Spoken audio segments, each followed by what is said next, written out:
Selamat pagi semuanya. Kami dari kelompok 6 dan kami akan mempresentasikan mengenai penurunan titik beku dengan saya Eski. Saya Davin. Saya Hadi. Saya Thomas. Selamat menyaksikan. Oke, selanjutnya ada sifat koligatif larutan. Yang pertama, penurunan tekanan uap. Tekanan uap adalah ukuran molekul tendensi molekul-molekul cairan untuk melepaskan diri dari cairan di sekitarnya berubah menjadi uap. Selanjutnya ada kenaikan titik didih. Titik didih adalah titik di mana air mendidih. Titik didih terjadi saat tekanan uap larutan sama dengan tekanan udara yang berada di luar. Selanjutnya ada penurunan titik beku. Titik beku adalah titik di mana air mulai membeku. Titik beku normal suatu zat merupakan suhu ketika zat tersebut meleleh atau membeku pada tekanan 1 atm. Oke, selanjutnya ada tekanan osmotik. Osmosis adalah sebuah proses perpindahan molekul pelarut dari larutan encer ke larutan yang lebih pekat. Oke, sekian dari saya. Selanjutnya akan dijelaskan oleh Davin. Selanjutnya penurunan titik beku atau biasa TF. Titik beku adalah titik di mana air mulai membeku. Titik beku normal suatu zat merupakan suhu ketika zat tersebut meleleh atau membeku pada tekanan 1 atm atau dalam keadaan normal. Jika suatu zat terlarut ditambahkan dalam suatu pelarut murni hingga menjadi larutan, maka titik beku pelarut murni akan mengalami penurunan. Misalnya, titik beku normal air adalah 0 derajat Celcius. Akan tetapi, dengan adanya zat terlarut pada suhu 0 derajat Celcius, air bisa menjadi belum membeku. Nah, sekarang saya akan menjelaskan video praktikum yang telah kami buat. Pertama-tama ditonton dulu ya.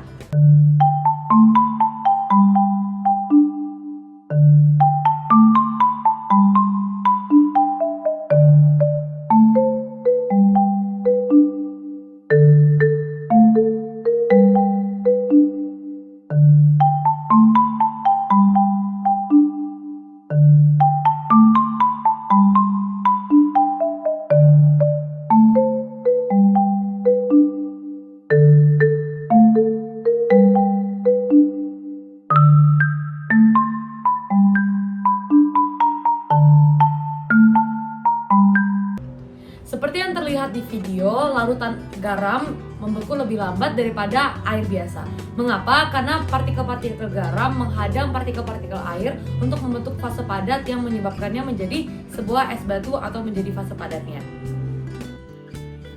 Kita langsung masuk saja ke soal, yaitu ditanyakan larutan berikutnya memiliki titik beku tertinggi pada konsentrasi yang sama adalah. Nah, di sini kita tahu molaritasnya sama dan koefisien di beku airnya juga sama. Kita bisa coret. Kan rumus titik beku itu M kali KF kali I. Nah, M kali KF nya bisa dicoret dan menyisakan I. Jadi yang hanya berpengaruh di soal ini adalah konstanta Van Hoff. Nah, pilihan A yaitu CONH2 2 kali. Ini urea merupakan larutan yang tidak terionisasi. Jadi kita bisa anggap I-nya 1. Kemudian ada NaCl. Ini merupakan larutan yang terionisasi sempurna. Jadi I sama dengan jumlah senyawa yang ada di molekul tersebut. Jadi kita bisa tulis I sama dengan 2. CO3COH merupakan larutan yang tidak terionisasi seluruhnya atau terionisasi sebagian. Nah, di sini ada CH3COO dan OH-. Jadi kita bisa asumsikan I-nya ini kan ada 2 molekul, 2 senyawa. Jadi bisa kita anggap I-nya di bawah 2. Hasilnya ada Na2SO4. Na2SO4 merupakan larutan yang terionisasi sempurna. Jadi kita bisa tulis I sama dengan N. Di sini ada 3 molekul, 2 Na sama 1 SO4. Jadi I sama dengan 3. Dan terakhir ada FeCl3. Ini terdiri dari FeCl3 ini merupakan ion yang bisa terionisasi sempurna. Dan di sini ada 4, 1 Fe dan 3 Cl. Jadi kita bisa tulis I sama dengan 4. Nah, di sini kita bisa lihat yang paling tinggi konstanta Van Hoff-nya di sini adalah pilihan E, yaitu FeCl3. Jadi jawabannya adalah E. Oke, selanjutnya akan dijelaskan oleh saya Thomas. Nah, jadi dari soalnya itu yang nomor ke-16 yaitu dari 5 macam larutan berikut yang mempunyai titik beku terendah adalah. Nah, Jika yang ditanya titik beku terendah, maka yang kita cari adalah penurunan titik beku paling tinggi. Oke, jadi rumus penurunan titik beku paling tinggi itu rumusnya adalah delta TF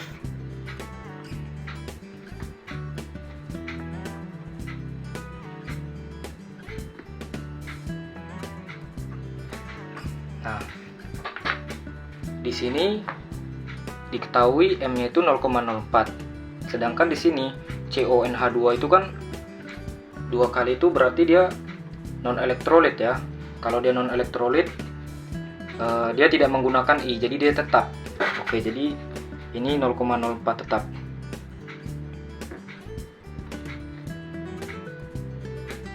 Oke, ini tetap. Selanjutnya NaCl. NaCl ini kan termasuk elektrolit, jadi kita menggunakan menggunakan I-nya, yaitu I-nya itu 2 dikali ini Kf 0,03 delta TF kali Kf. Nah, di sini 2 kali 0,03 0,06. Oke, selanjutnya yang kita cari yaitu BaCl2. Di sini BaCl2 termasuk elektrolit, jadi kita cari I-nya. I-nya itu 3.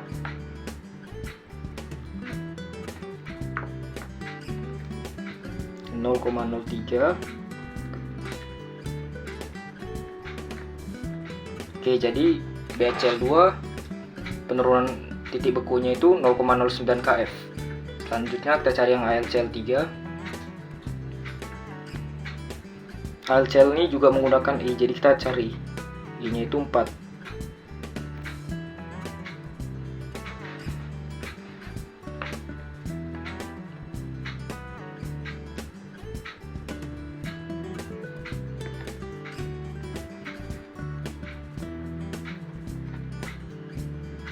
Oke, lalu yang terakhir kita cari yang ini. Nah, ini juga termasuk elektrolit, jadi ini I-nya itu 5. Delta TF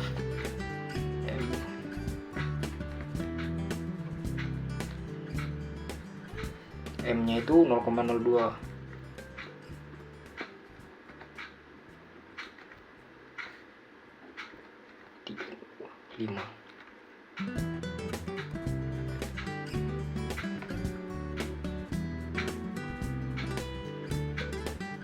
Oke, jadi karena yang ditanya titik beku terendah dari 5 larutan berikut yang mempunyai titik beku terendah yaitu adalah E, karena jika yang ditanya titik beku terendah maka kita cari penurunan titik beku paling tinggi. Sekian penjelasan dari saya. Saya akan menjelaskan soal esai nomor 6 yang dimana soalnya adalah supaya air sebanyak 1 ton tidak membeku pada suhu negatif 5 derajat Celcius, maka ditambahkan garam dapur. Nah, yang ditanyakan adalah berapa sih jumlah garam dapur yang harus ditambahkan biar air yang 1 ton itu tidak membeku pada suhu negatif 5 derajat Celcius. Nah, dari soal itu telah diketahui massa dari H2O atau air itu sebanyak 1 ton yang kita ubah ke gram jadi 1 juta gram. Kemudian TF-nya yang diketahui adalah negatif 5 derajat Celcius. Kemudian MR dari garam dapur atau NaCl telah diketahui 58,5. Kemudian karena ini adalah larutan yang mengandung garam, yang pasti ini jadi larutan elektrolit yang dimana ada I. Nah, I ini dari soal ini kita hitung dari NaCl yang dimana ada 1 unsur Na dan 1 unsur Cl. Jadi totalnya adalah 2.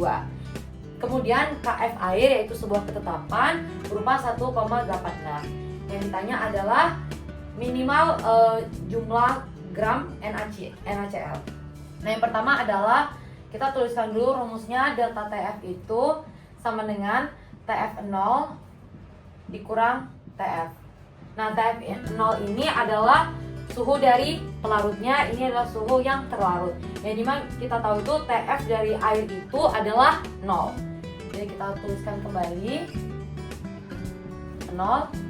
Nah, kita tinggal masukkan saja TF-nya dari yang sudah diketahui di soal yaitu negatif 5. Karena ini negatif, kita buat tanda kurung dulu. Nah, karena negatif ketemu negatif itu adalah positif, maka delta TF-nya adalah 5. Itu yang pertama yang sudah kita temukan. Kemudian ke rumus selanjutnya yaitu delta TF sama dengan molalitas dikali KF dikali I. Nah, ini molalitas harus kita jabarkan lagi. Delta TF molalitas itu massa NaCl per mR NaCl dikali dengan 1000 dikali dengan massa H2O dalam garam, kemudian dikali dengan KF dan dikali dengan I. Nah, kita masukkan saja yang sudah diketahui, artinya delta TF masanya NaCl itu yang kita cari, jadi kita kosongkan saja. mR NaCl sudah diketahui 58,5, terus 1000. Massa H2O dalam gram tadi 1 juta. KF-nya 1,86, I-nya 2. Ini bisa kita coret. Nah, jadi delta TF-nya tadi adalah 5. Bisa kita masukkan di sini. Jadi M 58,5 per 1.1000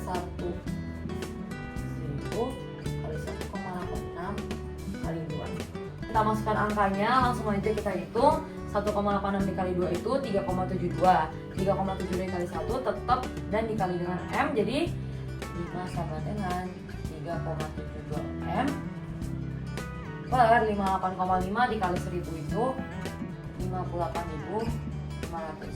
Nah, ini langsung kita pindah ruaskan aja, jadi bagi jadi kali, jadi 5 dikali 58.500 itu 292.500 sama dengan 3,2 M. Nah, kita tinggalkan M nya di sini, jadi 3,72 nya jadi membagi 292.500, jadi M sama dengan 292.500 dibagi 3,72, jadi dapat 78,629. Ini dalam kilogram, kalau dalam gram jadi 78.600 gram. Oke, kita lanjut ke essay nomor 10. Di sini diketahui massa airnya 250 gram dan massa MgCl-nya adalah 1,9 gram. Suhu beku terakhirnya adalah min 0,372 Celcius dan KF-nya adalah 1,86 Celcius per molar. Nah, di sini kita bisa cari tahu lebih lanjut data TF-nya dan mR MgCl-nya. Data TF-nya itu TF0 dikurang TF terakhir, yaitu 0,0 dikurang min 0,372, yaitu delta TF-nya 0,372. Dan mR MgCl kita bisa cari 1 kali AR Mg dan tambah 2 ARCl yang kita bisa dapat 95. Nah, semua variabel sudah lengkap kecuali kita cari derajat ionisasinya atau alfa. Masuk aja ke rumus. Delta TF sama dengan molal kali KF kali konstanta Van Hoff atau I. Nah, kita bisa substitusikan aja semuanya. Delta TF yaitu 0,372 sama dengan M kali MgCl2 per mR MgCl2 dikali 1000 per massa H2O dikali KF, dan I-nya bisa kita pecah jadi 1 tambah N kurang 1 kali alfa. Nah, kita substitusikan nilainya. Massa MgCl2 adalah 1,9, sedangkan mR MgCl2-nya adalah 95.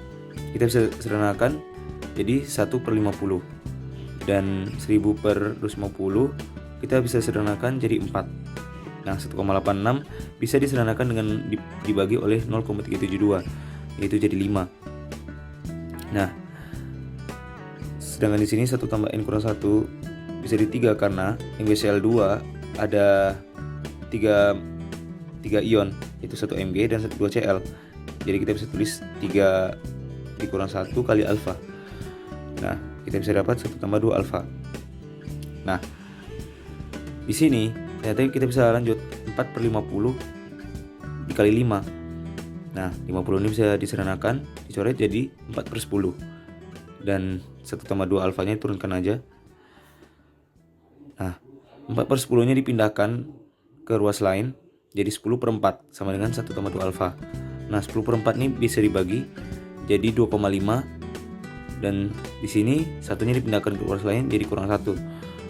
Jadi 1,5. Nah, kemudian 1,5 dibagi 2. Karena 2 alfanya dipindahkan ke ruas lain jadi dibagi. 1,5 dibagi 2 adalah 0,75 sama dengan alfa. Nah, di sini kalau dibentuk di dalam bentuk persen bisa dibuat 75% sama dengan alfa. Jadi inilah jawabannya.